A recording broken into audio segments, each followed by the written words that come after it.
Hey y'all, Jedi Fuka here, and I've got another Dragonheir video. Today I want to go over Lord of Frosthorn strategies so you can use this for farming up your ice heroes.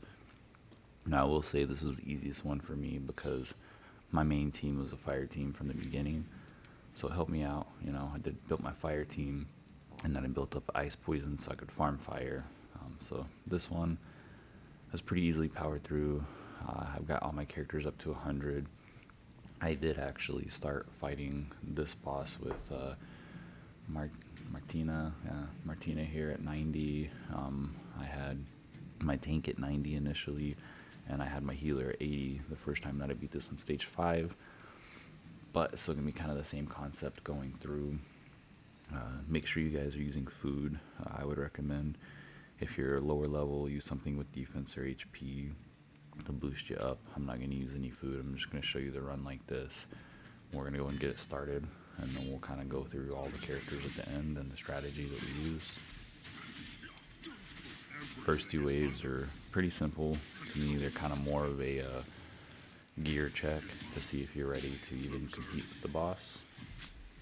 Another thing for you guys is, if you remember, you get a little hand over here to do that little special move, whatever it's called, I forget. If you have it, I'd recommend saving it for the boss. It can sometimes come in clutch. If you watched my purple dragon boss guide, I actually think that little hand came in clutch because I won by 4 seconds left, and I used it at one point to help take down some damage on a golem. So that could have been the extra 2 or 3 seconds on my time, maybe even extra 4 for the win. So real quick, as we talk about the team, I'm using free-to-play heroes. It's all epics and the adventurer. Everyone on this team is replaceable, and 2 of these champions you're gonna have. That's your tank over there, Horus, and your adventurer. Use the adventurer and flame, get that extra damage out of him. And we'll get to the boss here. There's a big thing you gotta watch for is that little shield there. So there's 2 ways you can do this. Initially, I would save my specials for the shield, and I would try to break the shield down. I was having a hard time breaking it. Actually, what I started doing is I let her hit me now, and I save my specials for after, so I can just use it all for damage, and I just power through that hit. So what you can do for this is you want to stack up some defense HP on your heroes, so that way they can just survive that big hit. And don't waste your specials in there, because if you have it set up like me, where you're a little bit more defense HP oriented for this team versus trying to take down the shield, then you're not going to get the shield down anyways, so you're wasting it. So you're wasting it if you're doing that.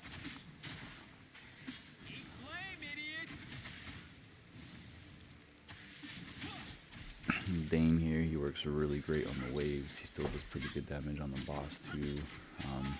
There's one thing that he helps with on the boss, I'll show you at the end, that any character can do. It actually has to just do with an artifact.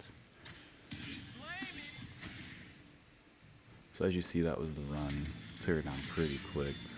We'll go review the team now.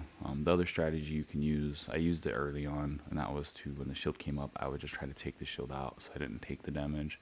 It worked up through stage 4. I found when I got on stage 5, no matter what I played around with, I just couldn't get the shield down. I just didn't have the attack power. Even after I pushed these guys up to 100, like I said, initially it was 90, 90, and 80. Even after I pushed them up to 100, I just wasn't taking the shield down. But I found I could power through it, so no big deal. Getting into the characters here for the adventurer, have him on fire. Really, he's pumped out for my attack. He's the one doing all my damage. He has a little bit of extra HP, a little bit of defense, not much extra, so you don't really have to focus too much on that. He's pretty good at surviving. He's just a pretty stout character in general. The artifact here, I'm using Dancing Gyro to give him the extra attack speed. He seems to have the strongest like A1 ability out of all the characters I have, so I like to leave it on him because he tends to do some damage. Next, we had Martina up in the front. So this team is mostly just stacking out, pushing damage. For her, she's easily replaceable. I did spend $5 in the game so I could pick her up and then support the devs a little bit. It's the only money I've spent. but she's easily replaceable. You could put anyone else in that position. I used to not have her booked. I had to book her for the purple dragon, so you can have her unbooked. She's a little bit squishier than the other people, so if you're having a hard time keeping her alive, I'd recommend trying to get some HP in there. She does have legendary gear. When I initially did this, it was only epic gear. I just put this on there when I was doing the purple dragon, and I've left it on there since. The artifact, I'm giving her the extra defense and HP, and she receives extra healing. Like I said, she's a little squishy, so this helps her get a little extra healing from our rare healer, pumps it up a little bit. Her chest is attack and gloves are attack.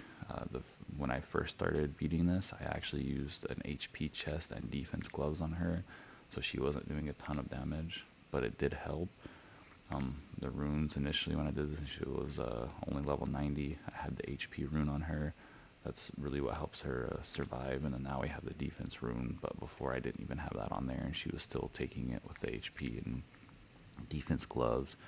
So if you do have her leveled up past the 90 and you can get a negative rune, you can get your chest and gloves for your attack to get the more damage. But like I said, any other rare common damage dealer can take her place. She's not necessary. Now the tank here, this is your free tank. Everyone's going to have him. Build him like any other tank, pump up HP defense. As you see, my guy has extra 40k HP. It's quite a bit. Especially for this mid-game build. So I use the troll hearts on here. He obtains an extra 14% extra HP. I have noticed if you go to like switch artifacts, it doesn't actually show that extra 14% HP in there. So that's something, I guess it just gives you an effect during the battle, unless I'm misreading this somehow. For his gear, I use this set for the HP defense on there. I have resistance sub rolls. It's not for this boss, it's for the other bosses I do. And then I use this one for the extra resistance. Once again, that's actually, he's set up for other bosses, but with this setup, with his high resistance, high HP, he works in all areas for me. I haven't had any issues just using him wherever I want.